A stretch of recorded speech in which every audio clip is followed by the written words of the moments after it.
Olá, tudo bem? Hoje, no estudo da população brasileira, falaremos sobre o índice de desenvolvimento humano e o índice de Gini e a questão da distribuição de renda no Brasil.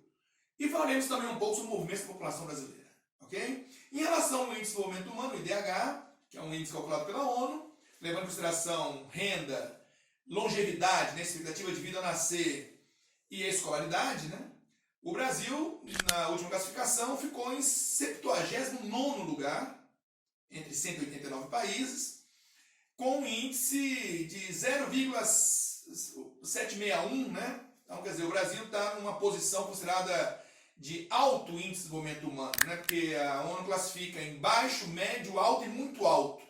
O Brasil estaria na posição de alto índice de desenvolvimento humano, Sei que pode parecer estranho, quando a gente fala isso, em função de mais de 50 milhões de brasileiros estarem mergulhados na pobreza, mas isso, como está se dizendo, é um índice, Você trabalha com dados do país inteiro que são compilados e gera um índice médio para o país, Claro que se a gente for levar em consideração a desigualdade que o Brasil tem, nós não estaríamos com certeza no alto desenvolvimento humano, Teríamos caído para o médio desenvolvimento humano, Mas, e esse tipo de avaliação também é feita, Mas nós, considerando apenas o IDH, o Brasil estaria nessa posição. Em relação à penúltima publicação, nós caímos um degrau, de 7,8 para 7,9. Eu digo caímos porque no IDH é o seguinte, ele varia de 0 a 1, Então, quanto mais próximo de 1 você estiver, melhor seu IDH. Quanto mais próximo de 0, pior,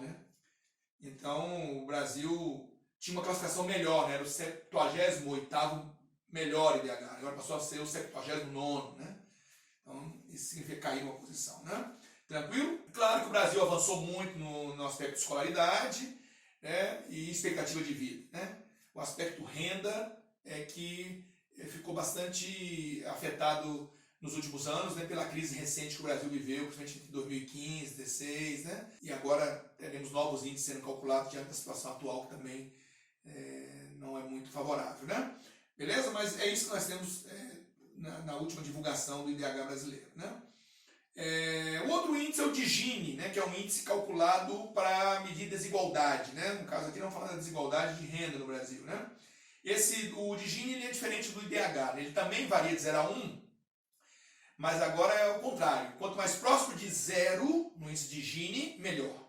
Menos desigual você é. E quanto mais próximo de 1, pior, mais desigual você é, No Brasil, o índice de Gini está em torno de 0,533, então, quer dizer, estamos numa situação bem intermediária, em relação à desigualdade. O Brasil é um país muito desigual, pessoal? Na verdade, se a gente for, dependendo de como você olhe, o Brasil pode ser um dos 5 mais desiguais do mundo, Estudo recente falou que 1% dos brasileiros mais ricos concentram cerca de 28% da renda nacional, Por essa última classificação, o Brasil ficaria em 2º lugar, abaixo apenas do Catar, como o país mais desigual na distribuição de renda do mundo. Isso, pessoal, porque estamos falando de renda. Se falarmos de investimentos e patrimônio, não só renda, essa desigualdade piora mais ainda no Brasil. Então, o Brasil, essa é uma das maiores mazelas do Brasil, essa desigualdade. Desigualdade é essa que, para ser corrigida, precisaria de muitas ações, Por exemplo, a questão da educação, uma forma que você tem de corrigir essa desigualdade, porque quanto mais educação se oferece à sociedade, melhor as condições que ela tem, inclusive de melhorar a sua renda, emprego e renda. Teremos que rever a questão tributária no Brasil, Tem uma carga tributária que cobrasse mais de quem ganha mais, e menos ou nada de quem ganha menos, Embora no Brasil exista um escalonamento, sobre isso, mas o número de degraus é pequeno, Então, o Brasil, às vezes, com uma renda razoavelmente baixa, você já está pagando uma carga tributária muito alta, E isso que eu estou falando do imposto descontado na fonte, mas tem todos os impostos que a gente paga por bens e serviços, Que no Brasil não faz distinção de renda. Quer dizer, o imposto que se paga sobre um litro de leite para quem ganha 20 salários mínimos e para quem ganha 1 é o mesmo. Então o Brasil precisava rever a questão da carga tributária, Isso também iria impactar a distribuição de renda, Existem os programas de transferência de renda do governo, que essa é uma forma também de transferir renda, Esses programas assistencialistas do governo, eles ficam ajudando a distribuir renda de alguma forma. Geração de emprego, Emprego gera renda, então se você aumenta a oferta de emprego na sociedade. Essa é uma maneira também. Existe uma forma de distribuir renda também através de infraestruturas, né? Serviços, né? Segurança, saúde, moradia, saneamento.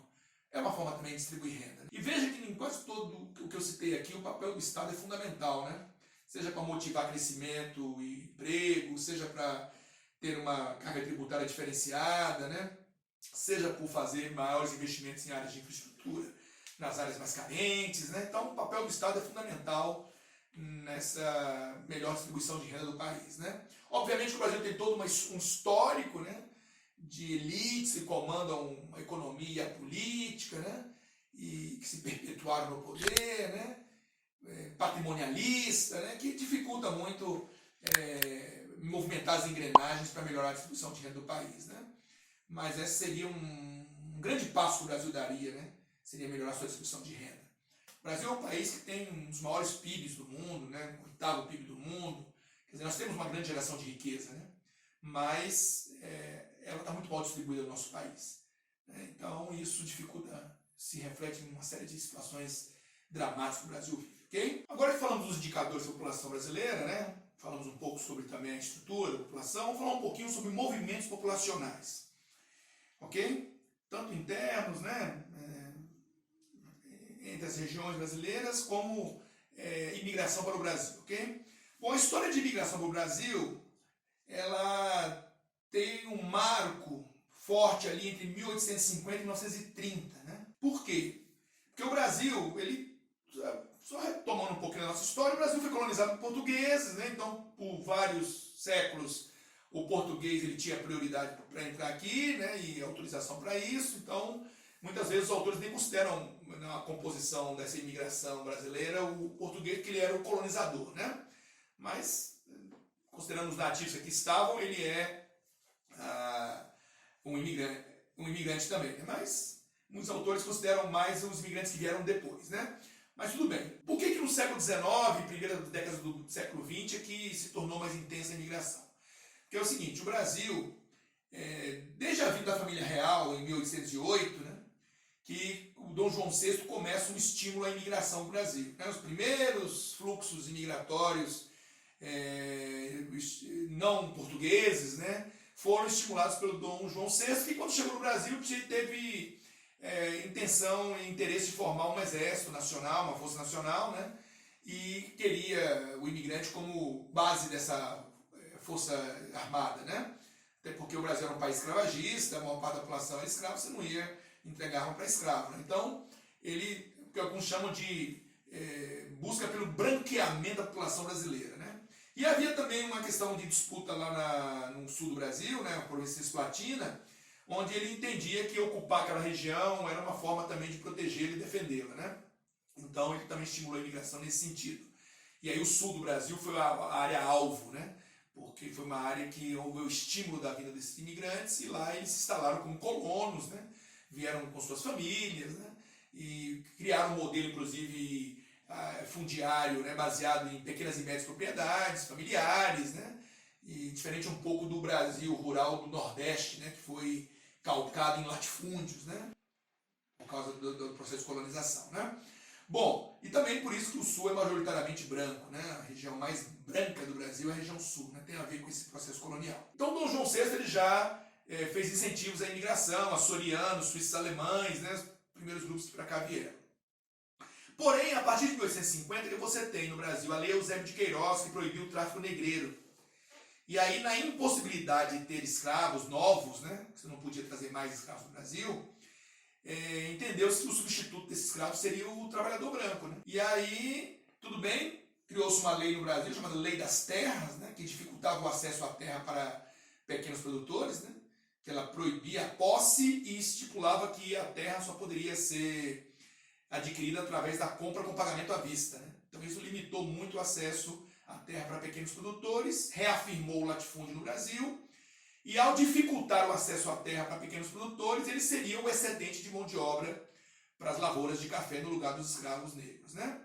E aí houve um período, inclusive, que o governo incentivava a vinda do imigrante, pagando despesas de viagem, né? Para que eles pudessem estimular a vir ao Brasil. Enquanto durou a escravidão, até 1888, Os imigrantes vieram em quantidades pequenas, porque havia uma certa desconfiança com esse Brasil escravagista, né? Porém, com a abolição da escravidão, no final do século XIX, intensificou-se muito o fluxo de imigrantes. Os principais grupos que vieram para o Brasil foram os italianos, né, que se fixaram muito ali em São Paulo e no Rio Grande do Sul, né? Os espanhóis, que também se fixaram ali em São Paulo, Rio de Janeiro, né? Salvador, Bahia, né? É outro grupo importante. Os alemães, que estiveram muito em Santa Catarina, Rio Grande do Sul, né? Paraná, né?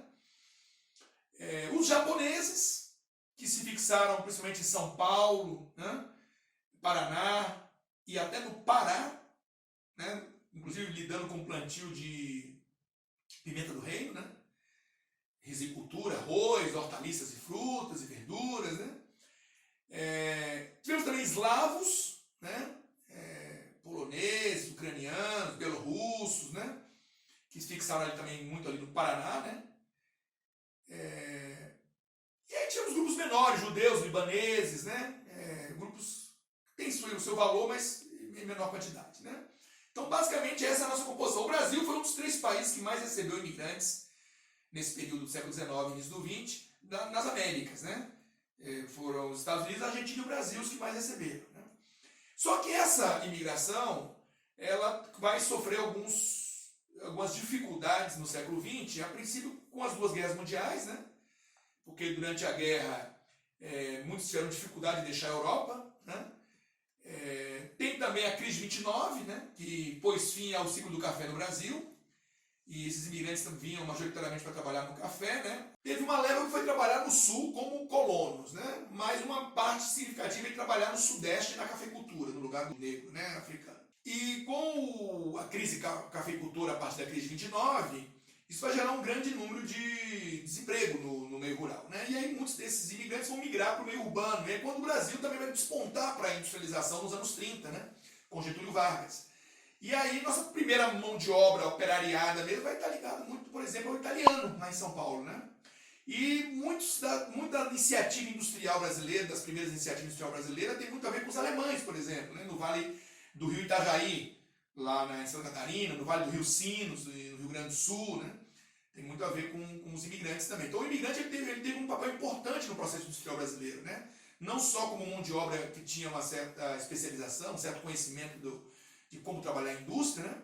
Mas também porque representava o mercado consumidor, assalariado, que podia consumir, que tinha o hábito do consumo, né? Então eles foram importantes nesse processo. Porém, com a crise do café e o imenso êxodo rural, o Getúlio Vargas percebe que não há mais necessidade de importar mão de obra, né? E aí ele começa a criar restrições à entrada de imigrantes, onde ele criou uma lei, né, chamada Lei das Cotas, né, que calculava uma cota por nacionalidade, né, no Brasil, para frear a entrada dos imigrantes, ok? E a partir daí houve um desestímulo, né? Começou a haver um desestímulo muito forte da imigração. E depois da Segunda Guerra, você sabe que a Europa passou por um processo amplo de reconstrução, com o Plano Marshall, né? Uma melhoria da qualidade de vida dos europeus, e aí, de certa forma, o ciclo praticamente se encerra aí, né? Então, o fluxo maior é de 1850 a 1930, né? Atualmente o Brasil é um país que recebe imigrantes, mas não em grandes quantidades. Em 2015 nós recebemos 115 mil imigrantes no Brasil, né? Quer dizer, quando você olha para o tamanho da população brasileira, né, que hoje está em quase 211 milhões, 115 mil pessoas tem um impacto muito pequeno, né? Tivemos fluxos importantes aí de haitianos, né? Mais recentemente tivemos venezuelanos, né? Os bolivianos compõem um grupo importante, colombianos, né? Argentinos, chilenos, peruanos, né? E coreanos, chineses, né? Angolanos, nigerianos, né? Então, o Brasil tem mais ou menos, esse é o perfil do nosso imigrante, né? Nos dias de hoje, ok? Mas representa um fluxo muito pequeno, atualmente. E em relação à emigração, o Brasil teve um fluxo de emigração ali nos tempos dos regimes militares, né? O Brasil teve uma saída razoável, na crise dos anos 80, início dos anos 90 também, né? E compusemos importantes comunidades nos Estados Unidos, né, onde somos apelidados de brazucas, né? No Paraguai, nosso vizinho aqui, onde somos chamados de brasiguaios, estamos muito ligados na agricultura, né? E no Japão, onde fomos trabalhar na indústria japonesa, anos 80, 90, né? Os decassegues, né? Que são assim, apelidados lá, né? Ok? E na Europa também temos importantes comunidades, né? Na Espanha, em Portugal, né? São algumas das comunidades brasileiras importantes que nós temos lá, ok? Bom, isso nós estamos falando de imigração, né? Agora vamos falar também das migrações internas no Brasil, né? Que é importante que a gente fale um pouco sobre esses movimentos, né? Bom, o Brasil tem, em termos de migrações regionais, ele tem uma tradição forte de uma migração do Nordeste para o Centro-Sul do país, né? Historicamente, esse movimento foi bem sedimentado no Brasil, né? O Nordeste enfrentando uma série de dificuldades históricas que a gente conhece, estruturais, né? Questão do latifúndio no Nordeste, da dificuldade de maior desenvolvimento econômico e social para as camadas mais carentes, né? A persistência da pobreza, do analfabetismo em grande escala, de elevadas taxas de mortalidade infantil, né? Então, esse quadro nordestino, né, ele sempre serviu como um repulsor, né, da população, principalmente no sertão nordestino, nas áreas interiores, mais pobres do Nordeste, né? É importante ressaltar que isso tem sido alterado nas últimas décadas do Brasil, né? Esse movimento clássico ele tem mudado um pouco a sua cara, né? Quer dizer, o Nordeste hoje já assiste às famosas migrações de retorno, né? Quer dizer, fluxos que começam a retornar para o Nordeste, vindo principalmente do Sudeste, né? Em função de quê? Do crescimento que o Nordeste passou a apresentar nas últimas décadas, né? O Nordeste é uma região, pessoal, que em função desse quadro, né? Muitos falam da famosa indústria da seca, né? Chegou! Chegou o caminhão-pipa! Eu sou o primeiro! Não, é a minha vez porque na minha casa nem pra beber eu tenho água. Não, senhor, você tá sempre passando na frente de todo mundo. Para aí, vocês dois, essa água é minha. Eu preciso mais que todo mundo porque eu quase perdi a criação. É minha, sai da frente, sai da Não, frente. senhor, é minha, Sai minha da água. frente que eu vou atropelar. Minha Eu vou levar, Essa é água é minha. Eu quero é meu.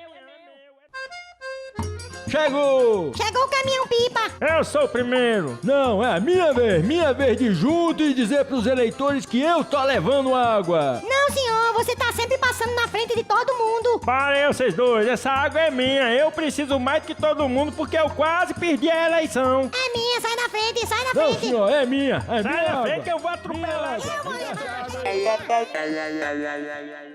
Que é essa situação em que a seca nordestina sempre foi colocada como o grande motivador da saída do nordestino para outras áreas, principalmente para o Sudeste, né? Principalmente para São Paulo, né?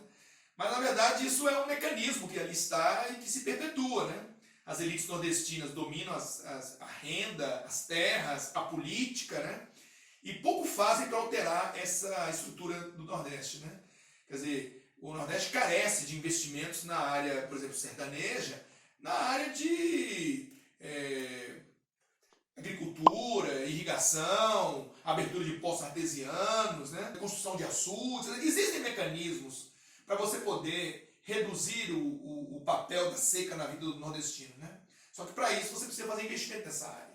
E aí o Nordeste, com essa situação de carência permanente, sempre foi muito interessante as elites perpetuar tudo isso, porque isso, de certa forma, compõe ali o seu curral eleitoral, né?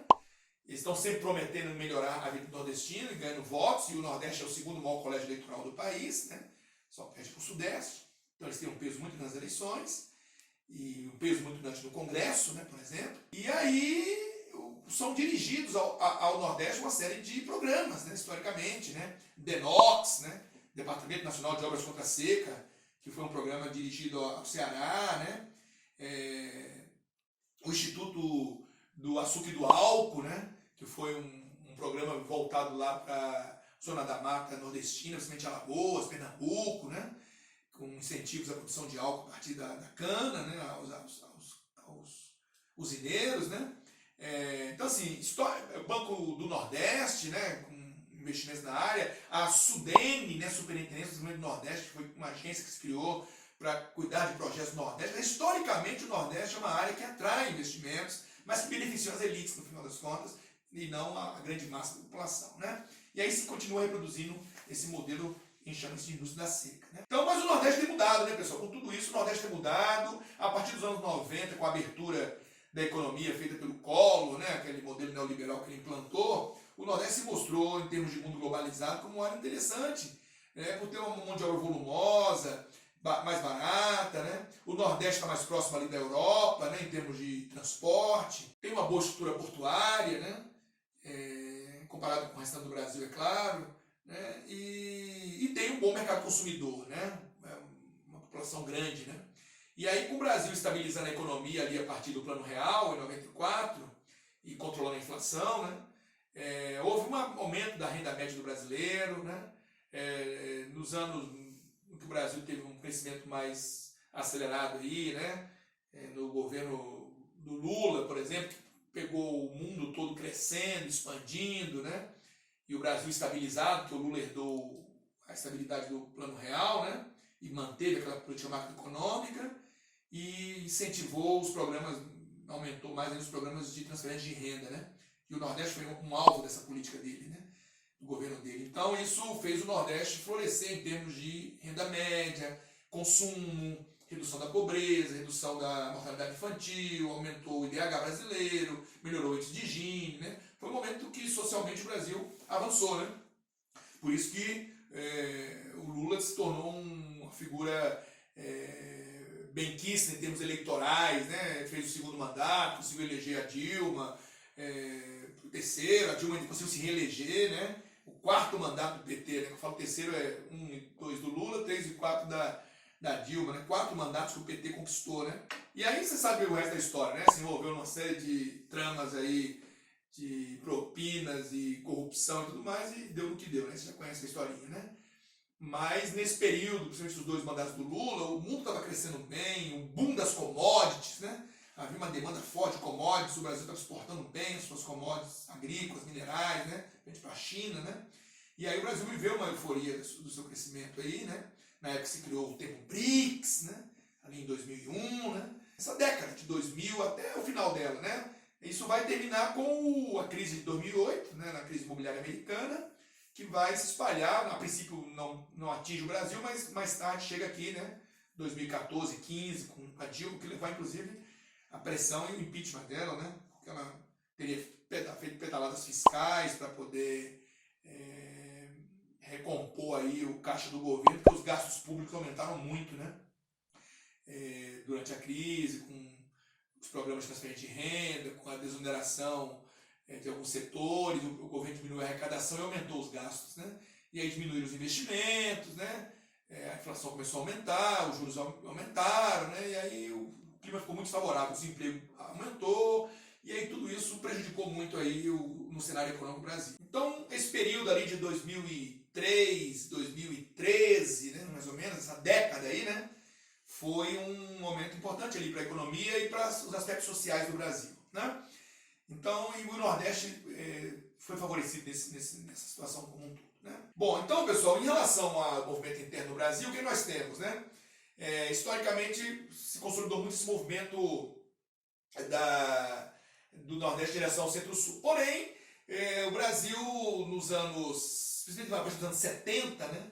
Ele vai assistir uma outra movimentação importante, né? Que é a ocupação do centro-norte do Brasil, né? Isso se dá pela expansão da fronteira agrícola, né, que descortinou ali o centro-oeste principalmente, né, o Cerrado passou a ser uma área que até então era vista como uma área não muito interessante para a agricultura, passou a ser uma área viável para a agricultura, né, através das pesquisas da Embrapa, correção de acidez, né, adubos e fertilizantes, transgênicos, mecanização, né, então isso fez florescer ali o centro-oeste, então muitos sulistas se deslocaram para o centro e depois para o norte, né, para o sul da Amazônia, né, Rondônia, Acre, sul do Pará, Tocantins, né? Hoje essa fronteira já alcança ali, já passou pelo oeste baiano e já está lá no Maranhão e Piauí, né? Ali no Mapitoba, que eles chamam, né? Maranhão, Piauí, Tocantins e Bahia, né? Para onde a fronteira está apontando atualmente. E isso levou ao crescimento importante das regiões centro e norte do Brasil, né? Que são as que têm mais crescido nos últimos anos, né? E as grandes metrópoles brasileiras, né? O Brasil tem um quinto da sua população vive em 17 cidades, né? 14 delas são capitais, né? Então o Brasil ele tem essa tendência, né, de metropolização, né? Como o Brasil é um país desigual, isso se reflete também nas migrações internas, né? E aí, porém, as metrópoles hoje no Brasil, elas estão estagnadas, né? Elas já não estão crescendo mais e algumas já estão começando a diminuir, né? Então, quer dizer, está saindo mais do que entrando, né? Então essa é a tendência. Onde é que o Brasil cresce mais? Ele cresce mais nas cidades médias, né? Principalmente as cidades acima de 100 mil habitantes, 100 mil a 1 milhão de habitantes, né? São onde hoje é a maior parte do nosso crescimento, né? Região sul do Brasil é uma região que encolhe, né? Em termos de população, né? E o que mais cresce no Brasil é Rondônia e Roraima, né? Se você entender para que lado o Brasil vai. Mas o Brasil ele se movimenta para o interior, né? E para o centro-norte, principalmente, né? Tranquilo? Uma outra questão que a gente precisa abordar quando fala de movimentos no Brasil é a questão do êxodo rural, né? O Brasil viveu um intenso êxodo rural, principalmente a partir, claro, dos anos 30, com a crise do café, né? Mas depois ele se intensificou também nos anos 50, 60, 70, né? E aí o Brasil se torna a maioria urbana, já a partir do censo de 70 se registra a primeira vez que o Brasil é maioria urbana. E hoje o Brasil tem uma taxa de urbanização acima de 80%. No último censo falava em 84%. Né? Então o Brasil é um país altamente urbanizado. Né? Claro que essa urbanização se deu de forma rápida, concentrada em alguns centros, né? Com um crescimento desordenado das cidades. Né? Essa desigualdade se reflete no espaço geográfico dos centros urbanos. Né? E isso é um tema que a gente vai poder falar depois da urbanização. Né? Mas seria isso o nosso padrão. E por último, queria lembrar você que os nossos movimentos internos, você pode fazer um retrospecto desde o período colonial, né? Quando o Brasil começa como plantador de cana ali no Nordeste, sendo o Nordeste a principal região, capital Salvador. Depois com a crise da cana, né? Concorrência com os holandeses lá nas Antilhas, vem o ciclo da mineração, que aí traz o eixo do Nordeste para o Sudeste, né? Aí o Sudeste passa a ser a região mais atrativa. Depois da mineração, você tem o ciclo do café, que consolida o Sudeste como principal região do país, né? E principalmente ali São Paulo, né? Aí a capital aí era Rio de Janeiro. Né? Depois do café, você tem o ciclo industrial, que se aproveita dos elementos que estavam ligados à cafeicultura, né? Mão de obra, mercado consumidor, meios de transporte, energia, comércio, bancos, né? Capitais, né? Todos disponíveis no Sudeste, que vão agora ser desviados para a indústria, né? Com a crise cafeicultora. Aí a indústria se fixa no Sudeste, em grande parte, reafirmando mais uma vez, por isso que o Sudeste é a região mais populosa do país. Né? A princípio, o Rio era mais populoso do que São Paulo, depois São Paulo assume, né, essa posição de estado mais populoso e mantém até hoje. Né? Cerca de 6% da população vive no estado de São Paulo, né, da população brasileira. E depois nós temos essa movimentação sul, centro, norte do país, né? Do sul para o centro-norte, que eu acabei de me referir. Né? Então, em termos históricos, foi assim que o Brasil se movimentou internamente. Lembrando que também tivemos algumas incursões pela Amazônia, né? Na época das chamadas drogas do sertão, né? Drogas do sertão, houve uma incursão naquela região. O ciclo da borracha também foi muito importante, ali no século XIX, final do XIX, início do XX, né? Quando o Brasil era o maior exportador de borracha natural. E houve uma expansão da ocupação da Amazônia, né? Inclusive chegamos até terras estrangeiras, né? Na Bolívia, o Acre, né? Que não era nem do Brasil, era da Bolívia. O Brasil ficou negociando e comprando o Acre, de tamanha invasão brasileira por dentro da floresta que nós fizemos, né? Silenciosa lá, por causa do látex, né? Tranquilo? Então, quando a gente fala de movimentos internos no Brasil, é bom lembrar também desses ciclos econômicos brasileiros, né? Que ajudam a explicar essa movimentação interna brasileira, beleza? A gente vai terminar por aqui a parte de movimentos e de população, e no nosso próximo encontro a gente vai para um novo tema. Um grande abraço, muito obrigado.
Mas é tudo eu nessa casa.